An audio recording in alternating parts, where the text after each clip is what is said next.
Bismillahirrohmanirrohim. Assalamualaikum warahmatullahi wabarakatuh.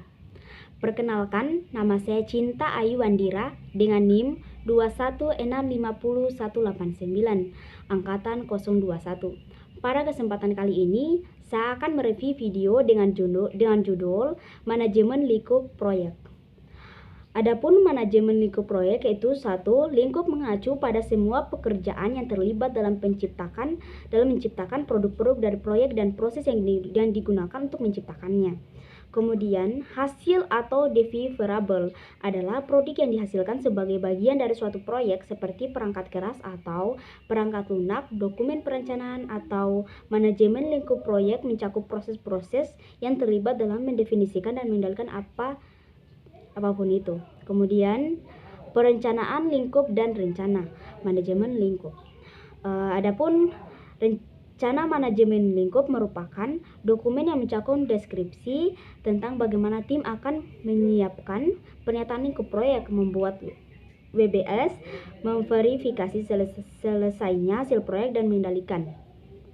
Kemudian proses manajemen lingkup proyek. Perencanaan lingkup itu menentukan bagaimana ruang lingkup akan didefinisikan, diverifikasi, dan dikendalikan. Kemudian definisi lingkup.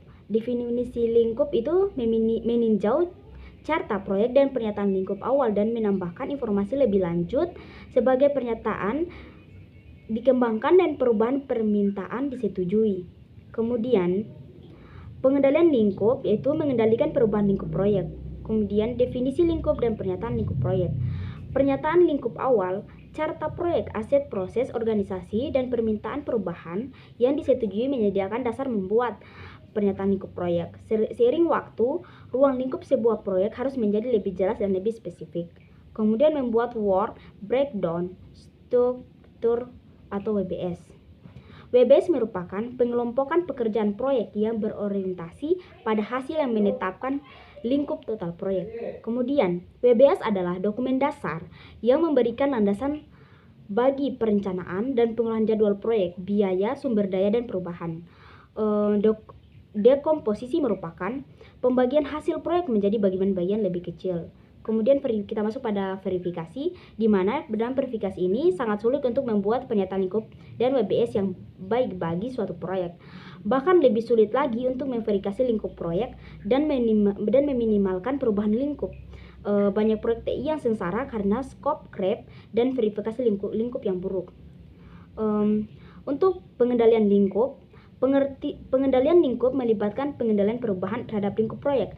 Sasaran pengendalian lingkup adalah untuk 1. Mempengaruhi faktor yang menyebabkan perubahan lingkup. 2.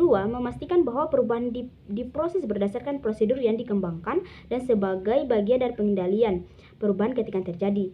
Kemudian variance adalah perbedaan antara rencana dan kinerja aktual. Kemudian masuk pada rangkuman, di mana pada rangkuman ini manajemen lingkup proyek mencakup proses yang diperlukan untuk memastikan bahwa proyek melakukan semua pekerjaan yang diperlukan dan hanya pekerjaan yang dibutuhkan untuk menyelesaikan proyek dengan sukses. Proses utamanya mencakup perencanaan lingkup, definisi lingkup, pembuatan WBS, verifikasi lingkup, pengendalian lingkup. Mungkin itu saja yang dapat saya bahas dari judul ini. Kurang dan lebihnya mohon dimaafkan, dan saya akhiri dengan ucapan wabillahi taufiq wa hidayah. Wassalamualaikum warahmatullahi wabarakatuh.